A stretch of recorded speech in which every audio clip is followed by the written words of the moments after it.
بسم اللہ الرحمن الرحیم الحمد للہ رب العالمین الصلاۃ والسلام علی سید الانبیاء والمرسلین وعلی آلہ واصحابہ اجمعین اما بعد۔ معزز سامعین و ناظرین، السلام علیکم ورحمۃ اللہ وبرکاتہ۔ سلسلہ اربعین ختم نبوت صلی اللہ علیہ وآلہ وبارک وسلم میں اب تک 15 احادیث مبارکہ ہم نے بیان کی۔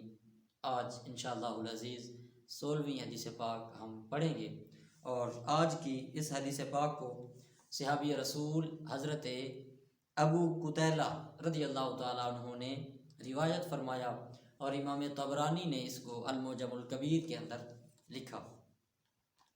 حضرت ابو قتیلہ رضی اللہ تعالیٰ عنہ ارشاد فرماتے ہیں، ان رسول اللہ صلی اللہ علیہ وآلہ وسلم قام فی الناس فی حجۃ الوداع، حضور حجۃ الوداع کے موقع پر لوگوں کے درمیان کھڑے ہوئے۔ حضور کھڑے ہو کے تقریر ارشاد فرمائی، اور اس تقریر میں حضور فرمایا، فقال، حضور فرمایا، لا نبی بعدی، پہلا جملہ حضور کا، لا نبی بعدی ولا امت بعدکم، حضور فرمایا میرے بعد کوئی نبی کوئی نہیں ہے اور تمہارے بعد کوئی امت کوئی نہیں ہے۔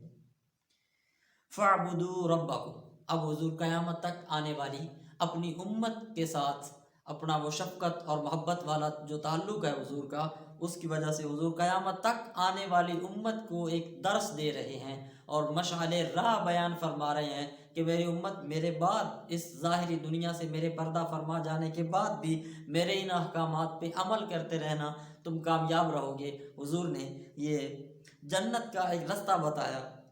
حضور فرماتے ہیں فاعبدوا ربکم، پہلے یہ بیان فرما دیا کہ میرے بعد نبی کوئی نہیں، اب دوبارہ کوئی نبی نہیں آنا جو آ کے تمہیں بتائے گا، اب قیامت تک کے لیے یہی دستور ہے۔ فاعبدوا ربکم، اپنے رب کی عبادت کرتے رہنا۔ واقیموا خمسکم، اور اپنی 5 گانہ نماز کو قائم رکھنا۔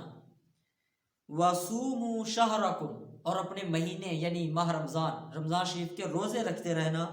واطیعوا ولاۃ امرکم، اور تم اپنے بادشاہوں کی اطاعت کرتے رہنا۔ لیکن جہاں پہ بادشاہوں کی اطاعت کا ذکر آتا ہے تو وہاں سے مراد جو پابند شرع، دین شریعت کے مطابق حکم دینے والے بادشاہ ہوتے ہیں، وہ والے بادشاہ۔ جو شریعت کے مخالف حکم دے اس بادشاہ کی، یا وہ کوئی بھی شخص ہو شریعت مخالف حکم دینے والے، تو اگرچہ ماں باپ بھی ہوں ان کی بھی قبول نہیں ہے۔ تو فرمایا اطیعوا ولاۃ امرکم، اپنے پابند شرع بادشاہوں کی اطاعت کرتے رہنا۔ تدخلوا جنت ربکم، حضور فرماتے ہیں اگر تم میرے ان احکامات پر عمل کرو گے تو تم اپنے رب کی جنت میں چلے جاؤ گے۔ یہ 4 کام نبی پاک صلی اللہ علیہ وسلم نے ارشاد فرمائے۔ پہلے فرمایا اپنے رب کی عبادت کرتے رہنا، اور دوسرا فرمایا نمازوں کو قائم رکھنا، 5 گانہ نمازوں کو قائم رکھنا۔ تیسرے نمبر پر فرمایا کہ ماہ رمضان کے روزے رکھتے رہنا، اور چوتھے نمبر پر فرمایا کہ عادل پابند شرع حکمرانوں کی اطاعت کرتے رہنا۔